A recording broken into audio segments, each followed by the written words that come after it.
들려드릴게요. 1번 아리야, 2번 나니냐, 3번 나연아. 샵9730 짧은 문자 50원, 긴 문자는 100원입니다. 지금부터 정답 보내주시는 분들 중 추첨을 통해 햄버거 쿠폰 드리겠습니다. 주진우 라이브 돌발 퀴즈 내일 또 만나요.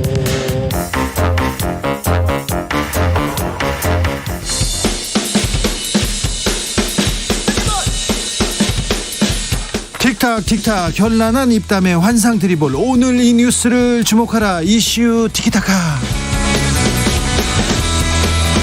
머리끝부터 발끝까지 핫이슈 더 뜨겁게 이야기 나눠보겠습니다.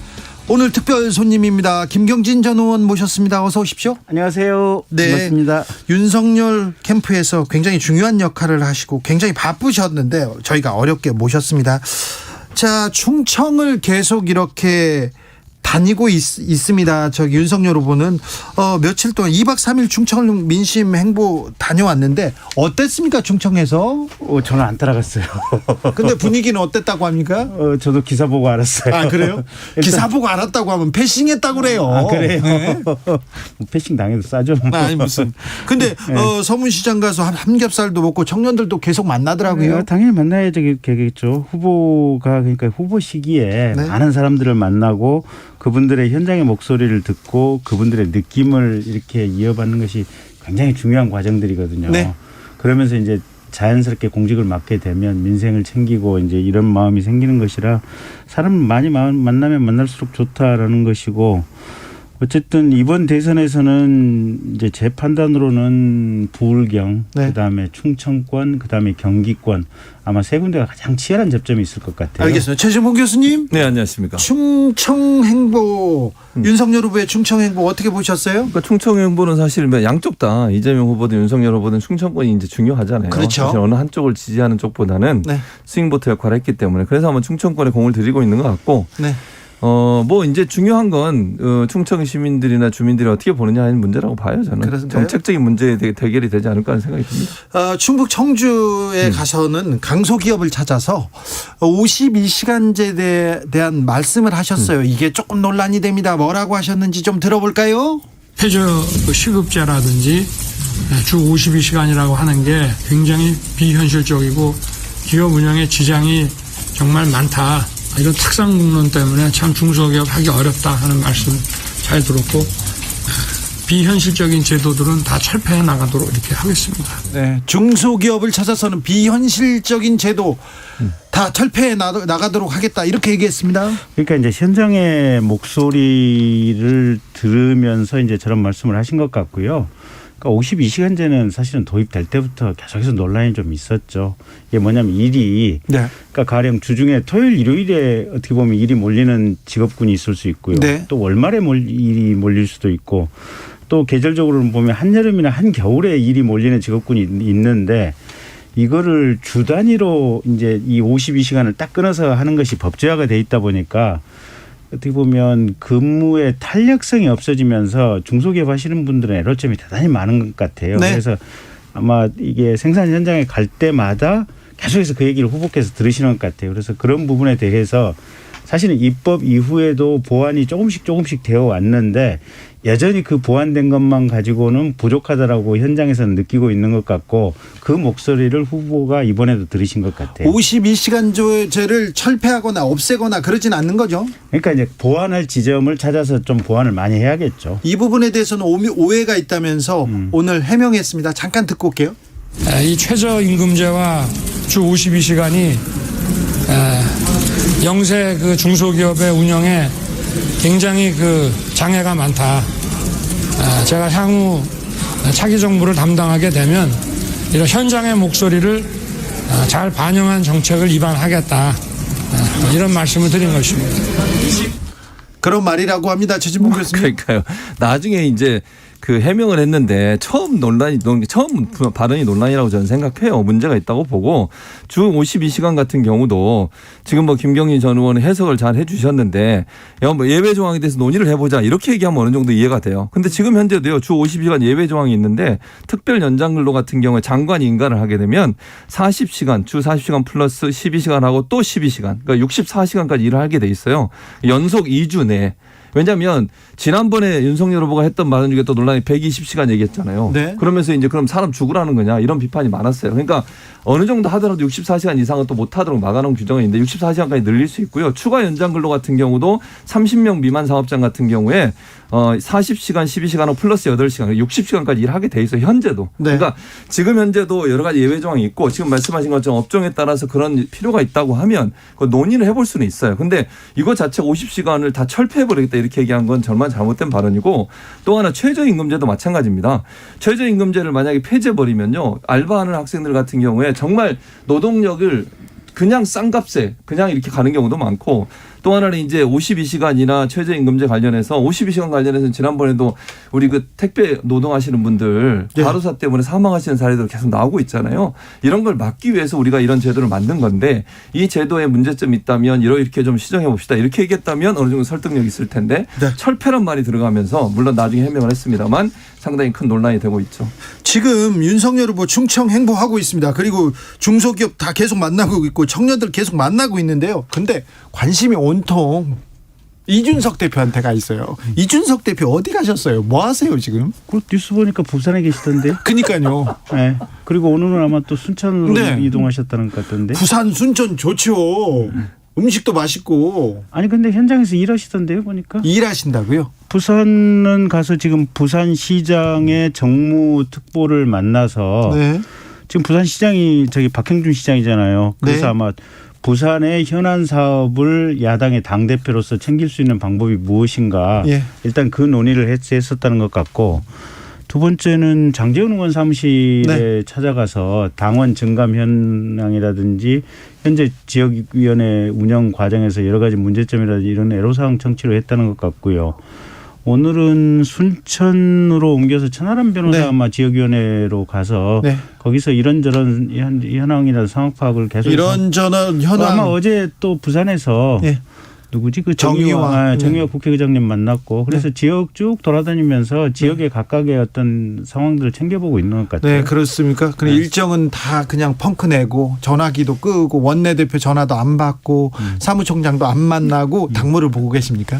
아니 근데 그것도 당무잖아요. 네. 아니 부산시의 현안을 챙겨보는 것도 당무고 부산 사하구 지역위원회나 순천의 지역위원회의 일을 챙겨보는 것도 당무고. 근데요, 김경진 의원님. 왜 이리 짓궂고 장난스러운 표정이 아니. 신났어 주진우 기자. 아니요. 어디서부터 이렇게 좀 잘못된 걸까요? 그건 모르죠. 이제 이준석 대표님 한번 인터뷰 한번 직접 해보세요. 어제 저희 방송에 오기로 돼 있었는데 전화기를 끄고 그냥 사라졌습니다. 아마 그 제가 들었던 바에 의하면, 그러니까 원래 그제 저녁에 이제 초선 의원들 몇 분하고 이제 아마 이렇게 술을 드셨다고 합니다. 하고 그 술자리에서 아마 초선 의원들이 반복적으로 이런 얘기를 하셨던 것 같아요. 대표께서 너무 지금 인터뷰나 말씀이 많으시다. 그래서 인터뷰 좀 줄였으면 좋겠고. 어쨌든 뭐 이런 얘기가 좀 있었다고 그래요 보면. 네, 최진봉 교수님 어떻게 보십니까? 그러니까 바깥에서. 저는 그러니까 지금 이제 김경진 전 의원께서는 당무를 보고 있다고 하는데 당무를 거부하고 갔다고 봐요. 그러면서 특별히 이제 말씀하신 것처럼 그런 행동을 하는 것은 대표를 그만둘 생각은 없다. 이건 명확하게 얘기하는 것 같아요. 그러니까 지금 당장 대표를 그만두거나 이런 생각은 없고 하긴 하겠다라는 얘기를 하는 건데 그럼에도 불구하고 이제 선대위 쪽에 계속 메시지를 던진 거라고 저는 보거든요. 또 하나 눈길 끄는 장면이 있어요. 장제원 의원 사무실을 갔어요. 지역구 사무실. 예. 왜 갔을까요?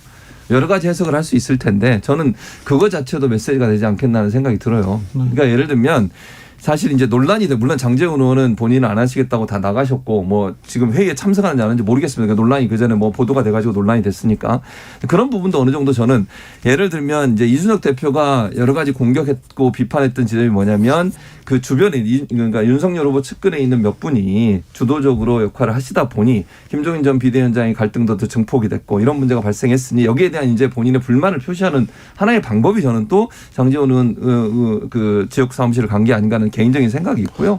제가 볼 때는 이제 윤석열 후보가 어떻게 접근하느냐의 문제인데 지금 태도를 보면 그리고 그렇게 심각하게 보지 않는 것 같아요. 이제 김경희 전 의원도 말씀하신 것처럼 들어보면 이준석 대표가 부산 간 게 그게 큰 문제냐. 뭐 당무하고 있고 지금 정상적인 활동을 하고 있는 것으로 보면 이준석 대표가 과연 그걸 어떻게 받아들일까.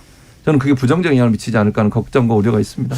국민의힘 신인규 부대변인 이준석 대표의 측근이라는 분이 어제 저희한테 와가지고 윤석열 후보한테를 탓하더라고요. 윤석열 후보가 좀 더 신뢰를 보여줘야 된다. 먼저 다가가야 된다. 그리고 모셔와야 된다. 이런 식으로 얘기하더라고요.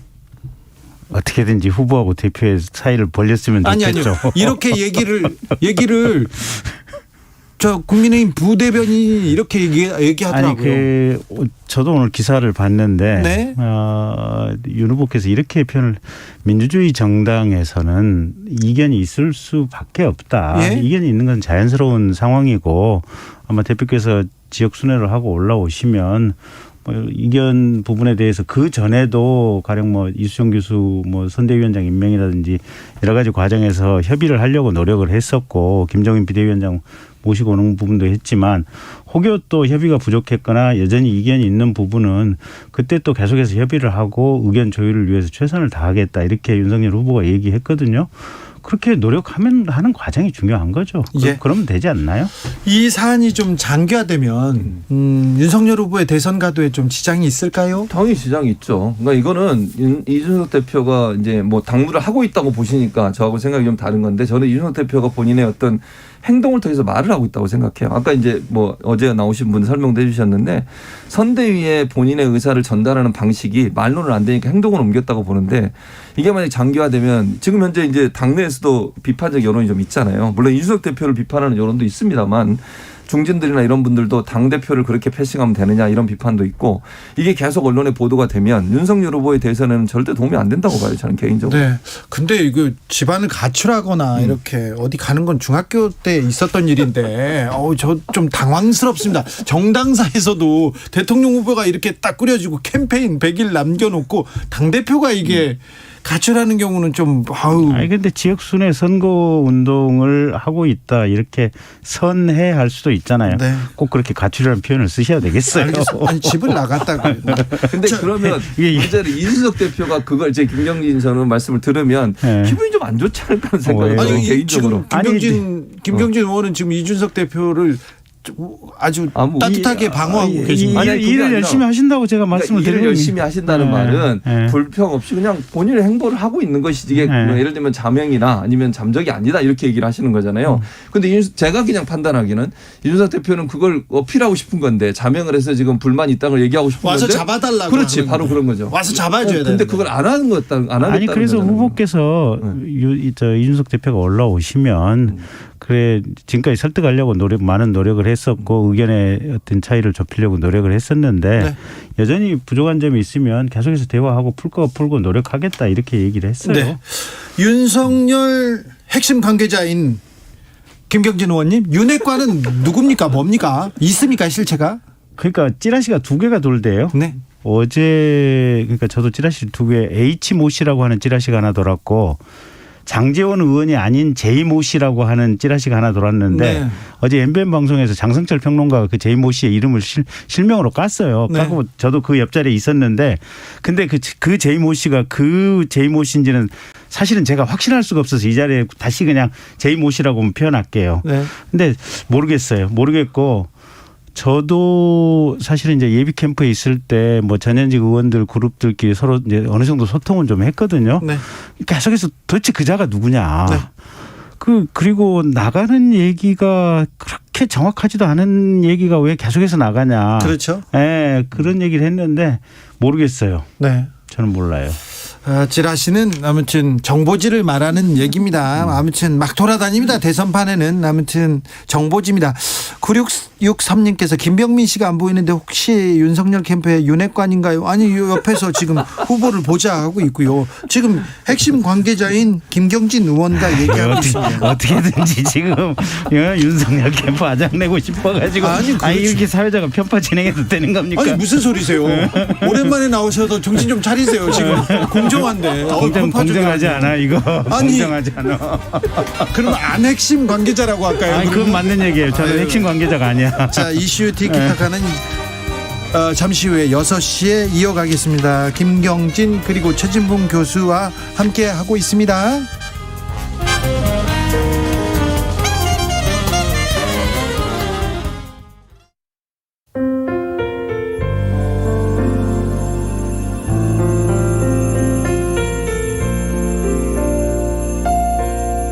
KBS 라디오 연중기획 희망충전 대한민국 458번째 이야기.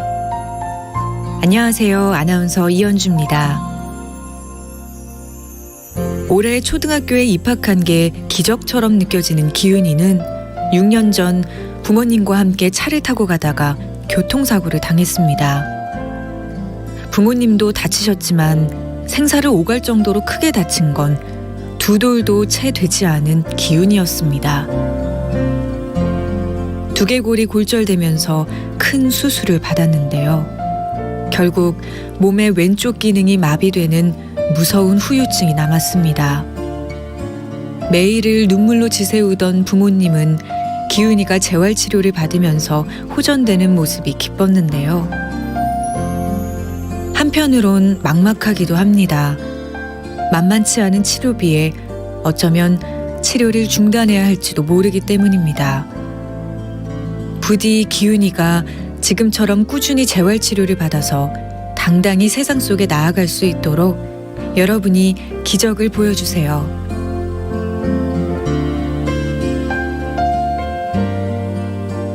여러분의 따뜻한 손길이 희망의 빛이 됩니다. ARS 060-700-1580 060-700-1580 한 통화 3,000원으로 희망을 선물해 주세요.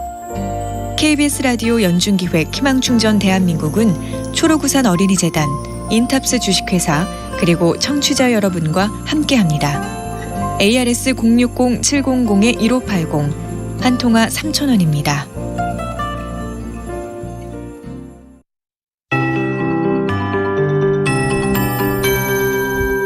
KBS 58분 날씨.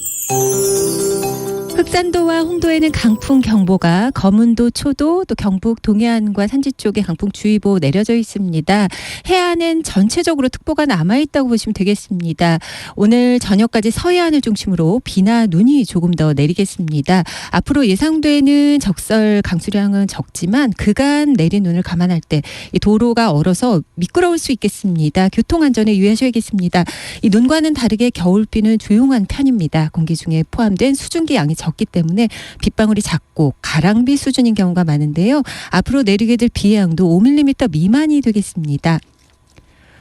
오늘 밤 이렇게 충청, 호남, 제주는 구름이 많고 저녁까지 서해안 쪽에 비나 눈이 조금 내리겠습니다. 내일은 전국적으로 구름이 많이 끼겠고 동해안 쪽은 맑겠습니다. 내일 오후부터 경기 북부와 영서 북부에는 비나 눈이 조금 더 내리겠습니다. 비의 양은 5mm 미만이 되겠고요. 눈도 1cm 안팎 내리는 곳이 있겠습니다. 내일 아침 기온은 서울 영하 4도, 대관령 영하 10도, 철원 영하 8도 등 영하 9도에서 영상 2도로 오늘보다 2도에서 5도 정도 내려가고요. 강풍 여전하기 때문에 체감 온도는 더 낮겠습니다. 건강관리 잘 하셔야겠고 내일 낮 기온 서울 6도 등 5도에서 10도 예상됩니다. 지금 서울의 기온은 영하 1도입니다. 강혜정입니다.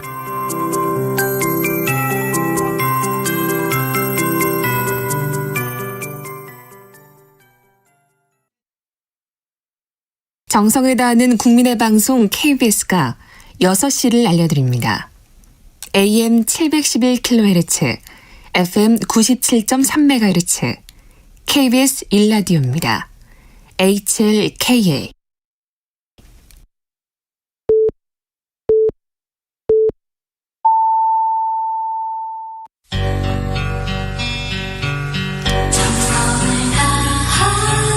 정성을 다하는 국민의 방송 KBS 주진우 라이브. 그냥 그렇다고요. 주진우 라이브 함께하고 계십니다. 지역에 따라 2부부터 합류하시는 분들 계시죠? 어서 오십시오. 자리 잡으시고요. 7시까지 함께해 주십시오. 라디오 정보센터 다녀오겠습니다. 조진주 씨. 보건당국은 강원 화천 군부대에서 코로나19 집단 감염이 발생해 현재까지 58명이 확진됐다고 밝혔습니다. 이 가운데 57명은 돌파 감염으로 전해졌습니다. 여야가 정부 제출한 604조 원에서 3조 원가량 늘어난 총 607조 원 규모의 내년도 예산안에 잠정 합의했습니다. 경기도 성남 대장동 개발특혜 의혹을 수사 중인 검찰과 경찰이 각각 검찰은 개발특혜 의혹을, 경찰은 성남시의회 비리 부분을 맡기로 합의했습니다. 더불어민주당 이재명 대선 후보가 김영희 전 MBC 컨텐츠 총괄 부사장을 영입합니다. 이재명 후보 선대위는 오늘 기자단 공지를 통해 내일 오전 9시 김 전 부사장 영입을 공식 발표할 예정이라고 밝혔습니다. 지금까지 라디오 정보센터 뉴스였습니다. 이준석 대표 얘기는 그만하겠습니다. 김경진 의원님. 감사합니다. 네. 알겠습니다. 드디어 공정방송을 지향하시는군요. 네. 그만하겠습니다. 네. 자, 김경진 의원님. 네. 윤석열 후보 네. 캠프에 가셨어요. 참. 이런 점은 높이 살만하다. 대통령 될 만하다. 그런 점이 있습니까? 일단 끝까지 참잖아요. 참는다. 네, 최선을 다해서 사람과 협의하고 또 의사를 이렇게 서로 간에 합의를 하기 위해서 정말 최선을 다하잖아요. 네. 김종인 비대위원장님 지금 느낌으로는 이제 어려워진 것 같긴 하는데 모셔오려고 얼마나 열과성을 다했습니까? 네. 오늘 아까도 얘기했던 이준석 대표님하고 후보님하고도 계속해서 이렇게 대화를 하잖아요. 어떤 사람이든 간에 후보가 직접 대화하고 그분의 의견을 참고하고 이렇게 소통하려고 하는 거, 이게 윤석열의 최고의 장점이고 매력인 것 같아요. 그렇습니까? 그런데 아무튼 많이 참는 건 맞는 것 같아요. 옛날 같았으면 다 잡아가 이렇게 했을 텐데. 또 고춧가루 되게 편파 방송하시네. 아니 맞아. 아니 동조를 해주셔야지. 동조를. 예, 그렇습니까? 네, 네. 가까이 가서 그런 매력을 보셨다니까. 자, 김건희 씨는 어떻게 됩니까? 물어봐야죠. 오셨으니까. 물어봐야지. 조금만 당연히 물어봐야지. 솔직히 저는 모르겠고요. 네. 다 이렇게 얘기해. 아니 그러니까 지난번에는 이두화 변호사님이 아마 이제 김건희 씨하고 아마 그쪽 중간 역할을 했고 네. 지금 아마 이제 12월 6일자로 아마 선대본이 출범 예정인데 네. 우리 최 누구 변호사입니까? 거기 저 김현장에 있다 오신 부대변인 최지연 변호사님. 네. 아마 지금 내부적으로는 아마 최지연 변호사님이 아마 김건희 씨 그쪽 담당 업무를 하지 않을까 지금. 담당 업무면 법적 업무를 지금 얘기해야 되니까. 무슨 소리 하는 거야 지금. 아니 그런 얘기가 몇 개 있잖아요. 국민대 것도 있고 주가 조작도 있고. 주가 조작은 공소장이고 구속된 사람들 구속영장에 김건희 김자도 안 나오고요. 네. 그 뭐 논문 부분은 국민대에서 어떻게 했는지는 그건 국민대에서 알아보세요. 알겠습니다. 하나만 더 얘기합시다. 네. 이재명 시장도 성남시장 시절에 거기 논문 표절했다고 스스로 자백까지 했잖아 보면. 예. 그 얘기는 왜 안 해? 아니 잘하셨어요. 그 얘기를 하셔야죠. 사회자가 해줘야지. 사회자가 그 얘기를. 사회자가 얘기를 안 꺼냈다고 하는 것은 이게 편파 방송이라는 얘기지. 자, 편파 방송 한 번만 더 얘기하면 옐로 카드입니다. 옐로 카드 주세요. 최지봉 교수님. 그러니까 김건희 씨 거는 네. 이재명 후보는 본인이 인정하고 또 다 하기까지 반납을 했어요. 김건희 씨는 아직 인정을 안 하고 계시고 물론 결과는 모르겠습니다. 그분이 정말 표절했는지 안 했는지는 결과가 이제 국민대에서 조사해서 이 교육부로 넘겼지 않습니까? 네. 거기서 어떤 내용이 들어있는지 제가 알지 못하기 때문에 네. 또 이제 그 직인 지도 교수들 직인이 들어가잖아요. 네. 거기 보면 이제 심사위원들 그 직인의 진위 여부도 이제 확인했다고 했는데 어떤 내용이 있는지가 밝혀지면 이것도 네. 이제 여파가 클 거라고 보고 도이치모터스 건도 김건희 씨 관련돼서 이제 수사가 될 거라고 저는 봐요. 자, 손준성 검사의 구속영장이 청구됐습니다. 공수처에서 고발사주 의혹 관련해서 다시 재청구했는데요. 이 부분은 정치권에 어떤 영향을 미칠까요? 검사 출신인 김경진 의원님. 일단 두고 봐야죠. 그러니까 내일 영장 심사를 한다 그랬으니까 내일 법원에 이제 판사님들 결정이 어떻게 될 것인지 좀 지켜봐야 될 것 같고요. 예. 근데 지난번에 체포영장 청구했다가 기각됐고 네. 그러니까 무리해서 또 구속영장 청구했다가 기각됐고 그 과정에서 오죽했으면 대한변호사협회가 이런 식으로 인권 침해하는 수사는 세상에 처음 봤다라고 대한변호사협회에서 성명까지 냈었고요. 그다음에 이제 그 부분과 관련된 김웅 의원 압수수색과 관련해 가지고도 법원에서 지금 압수수색 김웅 의원 측이 제기한 압수수색 절차가 전부 불법이었다라고 한 준항고를 받아들였지 않습니까? 네. 그러니까 공수처가 일단 수사를 하는 거 이거 좋은데 지금까지 워낙 수사 절차나 과정이 인권 침해적이고 형사소송법 규정을 위반했다라고 하는 비판이 많기 때문에 공수처 좀 똑바로 좀 하세요. 최지봉 교수님. 네, 일단 이거는 이제 모르겠어요. 결과가 어떻게 나오느냐 중요할 것 같고 만약에 구속영장이 정말 나오게 되면 이거는 윤석열 후보한테 상당히 큰 타격이 되죠. 왜냐하면 본인이 검찰총장을 수사정보기획관 가장 이제 측근이라고 하는 역할을 했었고 거기서 만들어진 여러 가지 서류들이 논란이 되고 있잖아요. 예를 들면 장모 관련해서도 여러 가지 정보를 수집해서 보고한 내용도 있고 또 지금 이거 그 고발사주 건도 거기서 만들었는지 안 만드는지 아직 모르지만 어쨌든 수사가 되고 있는 상황이고 이런 상황이다 보니까 이게 만약에 구속영장이 발부가 되면 어느 정도 혐의가 인정됐다고 볼 수 있는 거잖아요. 그러면 윤석열 후보한테는 치명적인 역할을 그러니까 치명적인 피해를 줄 수 있는 그런 사안이라고 보여집니다. 치명적인 역할을 어떻게 보세요?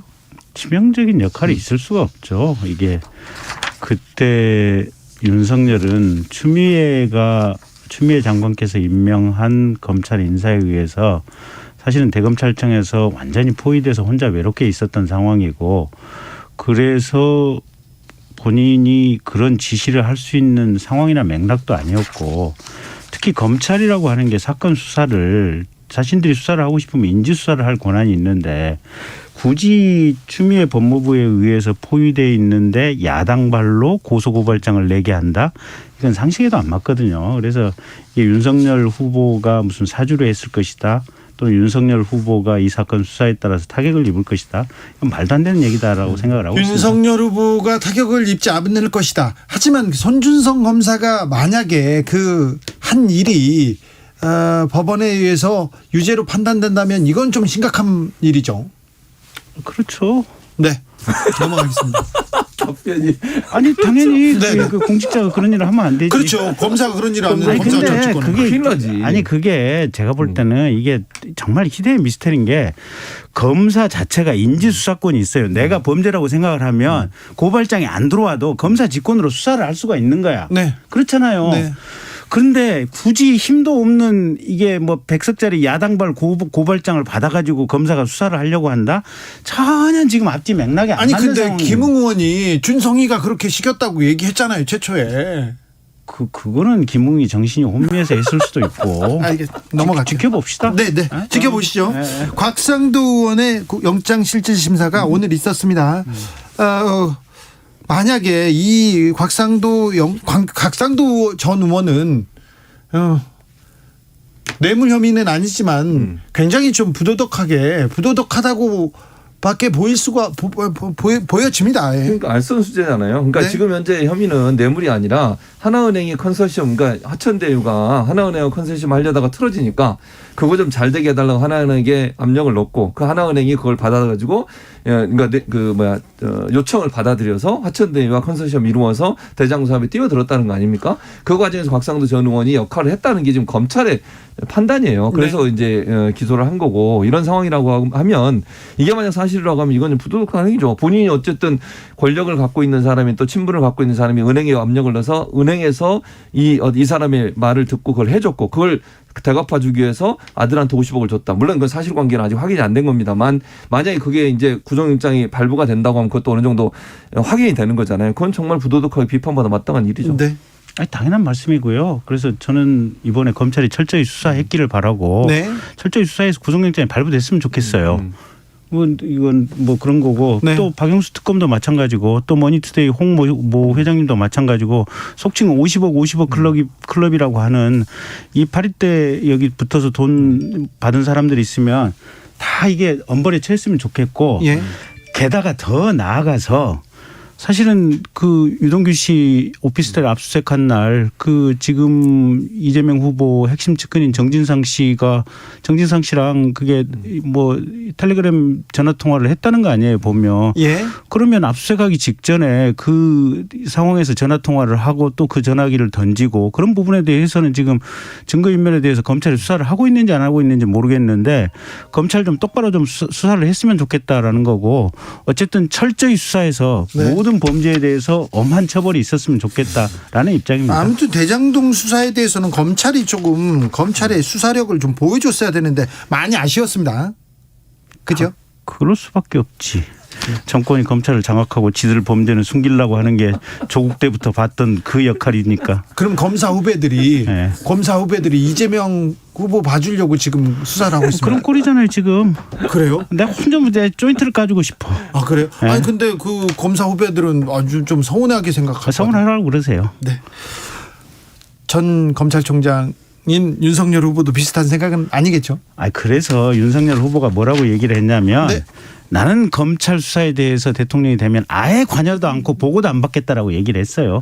그 정신을 지금 문재인 대통령도 그렇고 민주당도 그렇고 현재 검찰에 있는 후배들도 좀 제발 새기기 바랍니다. 이슈 티키타카 여기서 마무리하겠습니다. 최진봉, 김경진, 최진봉 두 분 감사합니다. 감사합니다. 정치 피로, 사건 사고로 인한 피로,